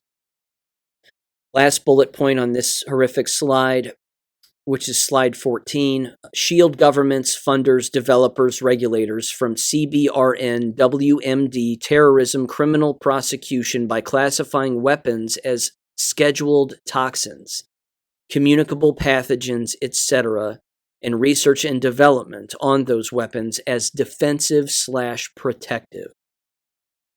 This is what we're going to see here in the future, the cover-up, the government cover-up. Then it says closing thoughts, and there are 3 slides. Here we go. This is well done and horrific, but very well done. And this is my longest episode. There you go. My apologies again, but this had to be read. It says the first bullet point, bad as it is, it could be much, much worse. Number 2, many people have been resisting the construction of the kill box all the way along, and their work makes it less tightly built now than it would otherwise be. So pat yourselves on the back, ladies and gentlemen. You broke through the kill box, and we've been moving around faster than they can fire and moving in spaces and directions that they didn't want us to move in, which is a good thing. We resisted, we win. The next bullet point says, many who formally reinforced the walls of the kill box were with their own words and their own labor have been walking away since COVID. Next bullet point says, many who formally were content to stay inside the kill box are trying to get out, and those on the outside have better informational tools to help them. Next bullet point, a lot of evidence collected already, and every day, new corroborating evidence comes to light, especially national security-based resistance to FOIAs and other investigative efforts. Again, pat yourselves on the back. This is the document, before I finish this slide real quick, this is the document that Q talked about. It's things like this that Q posts alerted us to get mobile, to get active, to get moving, that it was inevitable, that if you tyrannize people, that's what's going to happen. Our country was built on that, for Christ's sake. What are people expecting? Not when you listen to Stu Peters, though. He would indicate that if we read a Q post, that meant sit on our ass and do nothing. Stu Peters couldn't be more wrong. It couldn't be more wrong. And us reading those posts and getting active and doing what we were doing, writing, speaking out, all of this, engaging ourselves in this war and using the public forums to get the messages out there and wake people up and shake them out of the trance and the brainwashing that they've been in, was inevitable. And it's worked. It's flipping worked. Again, pat yourselves on the back. Buy a bottle of champagne. It's flipping working. It's working. Shows like this are working. Shows like the Dangerous Info podcast, it's working. Yes, Stu Peters' show is working too. Just stop hating on those of us that learn more than you do, Stu. That's all. Stop hating on us. We learn quicker than you do. Deal with it. We're not selling chocolate and gold, for Christ's sake. We're just telling the truth. Okay, last bullet point in the closing thoughts section of this. It says tipping point will come and criminal prosecutions will start. The next slide.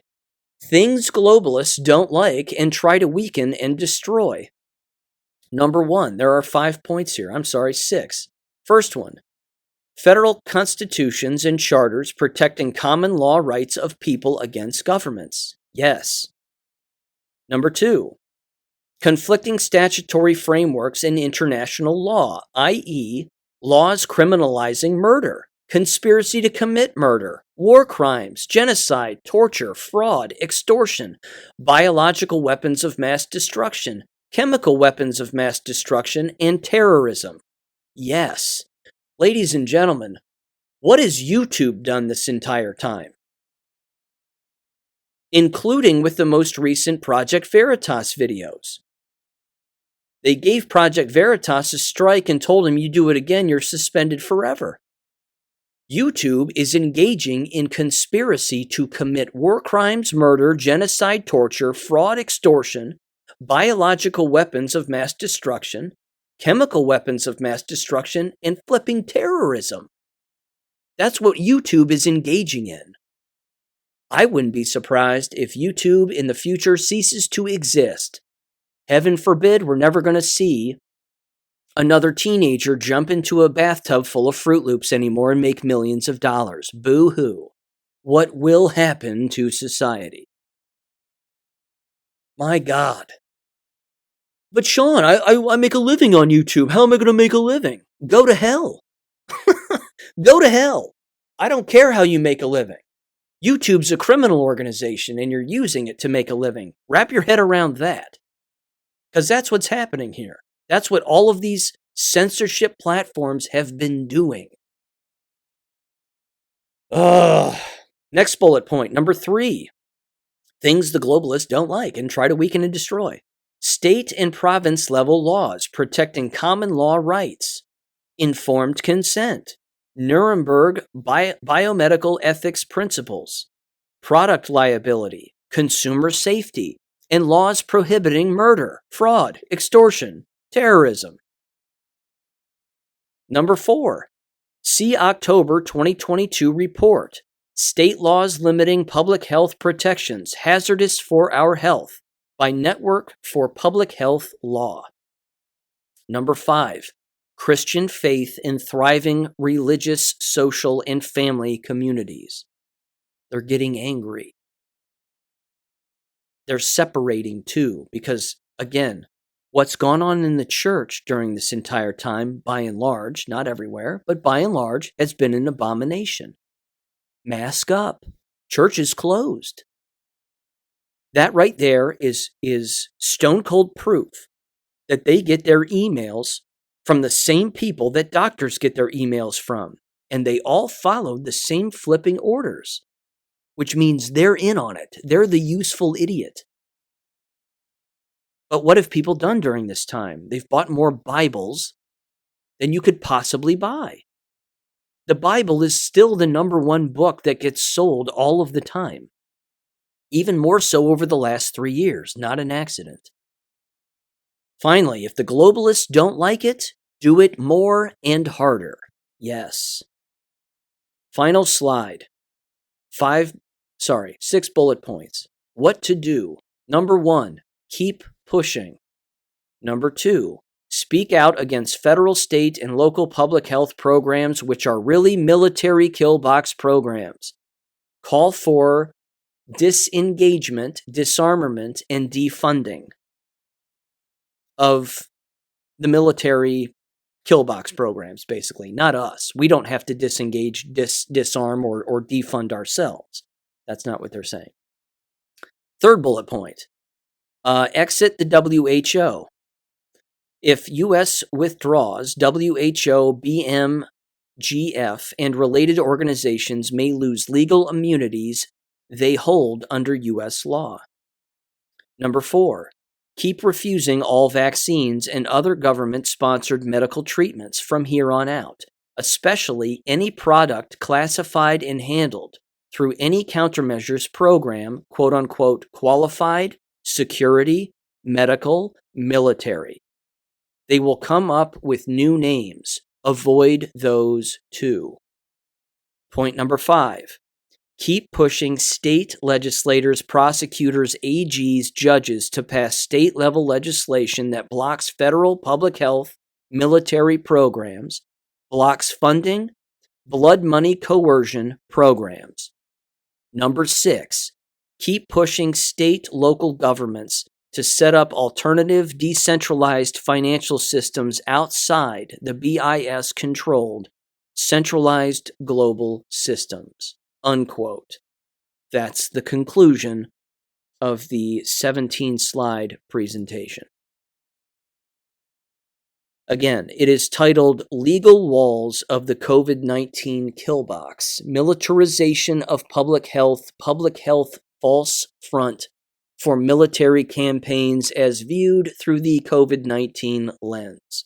Presented by Catherine Watt, writer and paralegal, January 24th, 2023. That was exquisite. That was exquisite. We're doing the right things. We're emailing people, getting it on the record. We're talking with prosecutors. I've done that. No luck there. They're jabbed idiots. Sheriff's departments, same thing. Schools, whatever. Let them burn. But what you get what I'm saying. We've covered these bases here. We've done this. We've done this already.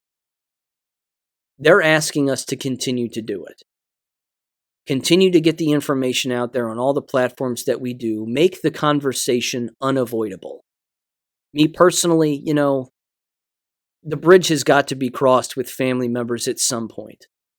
This has to be talked about among family members at some point. If family members are keeping this quiet for now, and they think that, a death is going to happen and that will open the door to the conversation, well, maybe. That might be the case. But either way, we have to keep having these conversations. We have to keep getting this information out. No doubt about it. And we're doing the right thing. We're just doing the right thing. Okay. Let me read this screenshot quickly. This, again, in conclusion, comes from GreatAwakening.win, and it is titled, Holy Shite. People at work talking about refusing the boosters from here on out. See? It's working, which is good. It's a little late in the game, but at least it's working. It says, quote, not to go into the entire story again, but I'm the only person at work who refused to get the jab. The entire company of 50-plus people got it. I told them my reasons back then, even got into heated debate, was pressured, wasn't invited to the Christmas party due to safety concerns. Sitting having break today, a group of 4 guys I know fairly well were talking about the side effects they've been having and hearing about from their doctors. And they won't be taking anything else. I just listened to them. I didn't speak up even though I wanted to say I told you so. They brought up people who didn't take it, having 0 issues.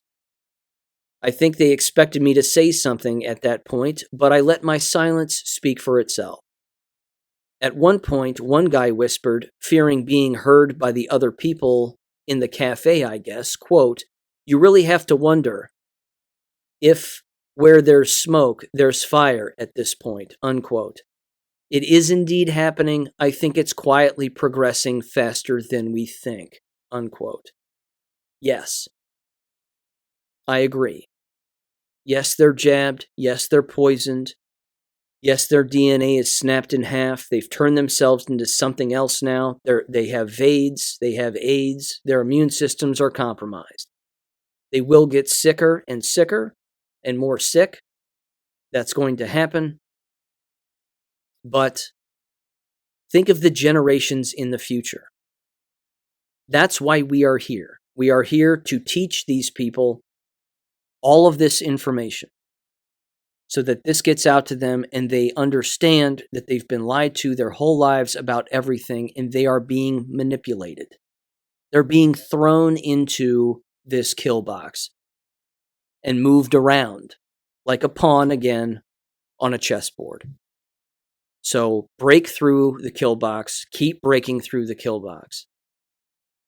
I'm going to link in the description below that entire presentation I just read, along with this website, GreatAwakeningReport.com. It has a massive, like I said at the beginning, Venn diagram titled The Healing Web. It's very interesting. On one side, you have Big Pharma, and on the other side, you have holistic medicine, and you see how it splits off into both. With that said, ladies and gentlemen, I'll catch you on Wednesday. Peace. Thank you for listening to American Education FM. Make sure and check out AmericanEducationFM.com for more information. Take care and God bless.